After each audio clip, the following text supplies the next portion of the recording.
the knot or about to tie the knot, then can I just say congratulations. It's a beautiful thing to find someone you want to annoy for the rest of your life. As someone who's just tied the knot myself, I've spent weeks researching the top financial mistakes newlyweds make so that my partner and I can be prepared for the road ahead of us. Spoiler alert, money issues is one of the top 2 reasons for divorce. The big question is, can my spouse and I avoid common newlywed financial mistakes so we can stay together and annoy each other lovingly for the rest of our lives? In this video, I will reveal the most common financial mistakes newlyweds make. I'll share how my partner and I are attempting to navigate them to avoid the pitfalls, and how you could too.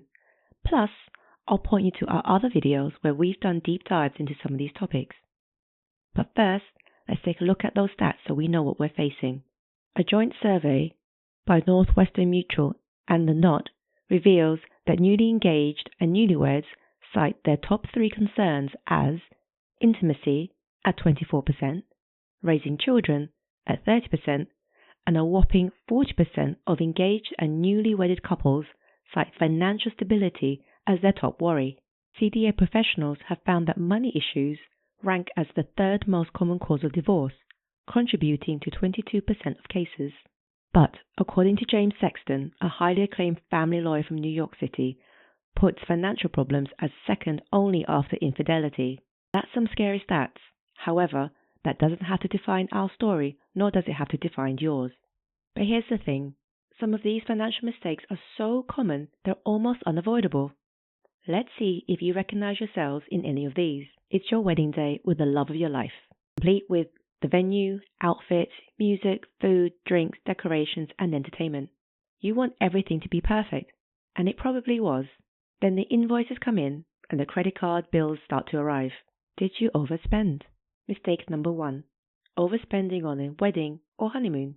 According to the Knot Real Wedding Survey of nearly 10,000 Americans, 56% of couples spent more than they planned on their weddings, exceeding their budgets by an average of $7,900. We actually did quite well here. We kept within our budget by having a small intimate wedding at a stunning venue that did not need any additional decorations. I even had my mother arrange my bouquet for me. We focused our budget towards the food, music, and open bar, which went down a treat with our guests. They did love to drink. We had such a wonderful day, and everything was paid for in advance. Debt-free start to marriage? I do. We do a deep dive into finances behind weddings in another video. Check out the description below for links. And while overspending can be a setback, there's another mistake that's even more damaging, and most people don't realize they're making it until it's too late. Imagine finding out that your partner has a secret credit card or a student loan that they haven't told you about. How would that make you feel?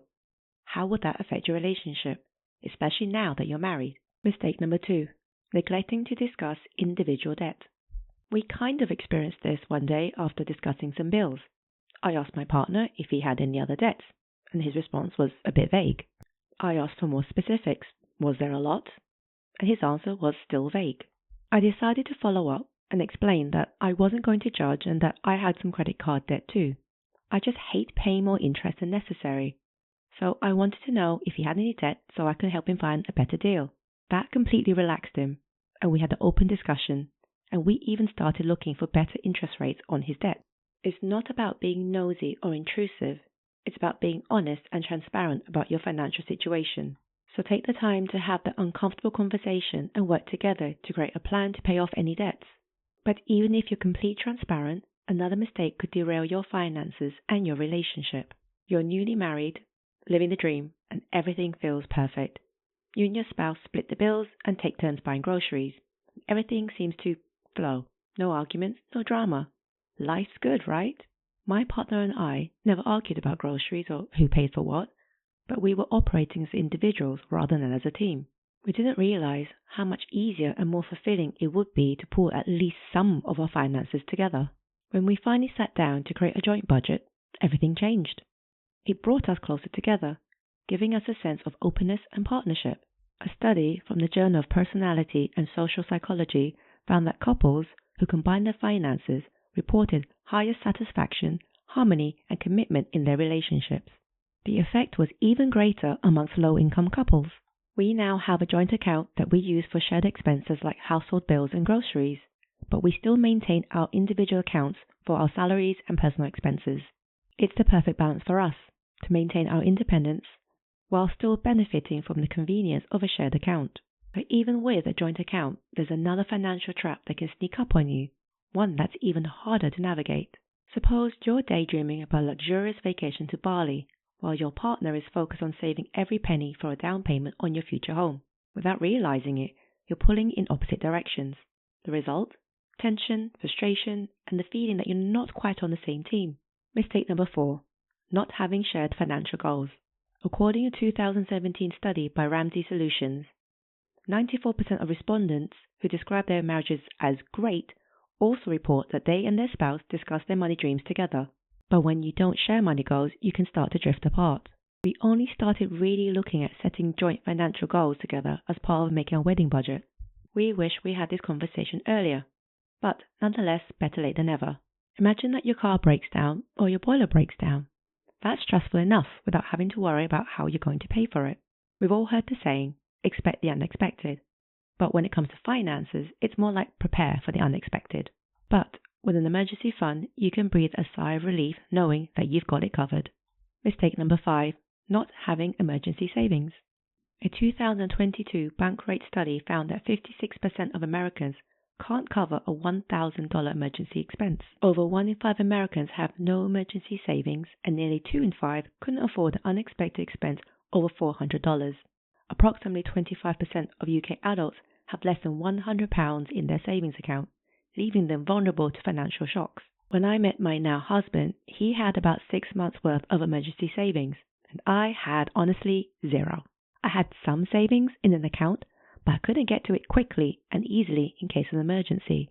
Fast forward to now, and we now both have 6 months' worth of emergency savings in our account that we can access easily and individually. But as a combined team, we have about a year's worth of emergency savings. You don't need this amount of emergency savings, but that was just the amount that we individually and as a team decided gave us the greatest peace of mind. So, how much should you save?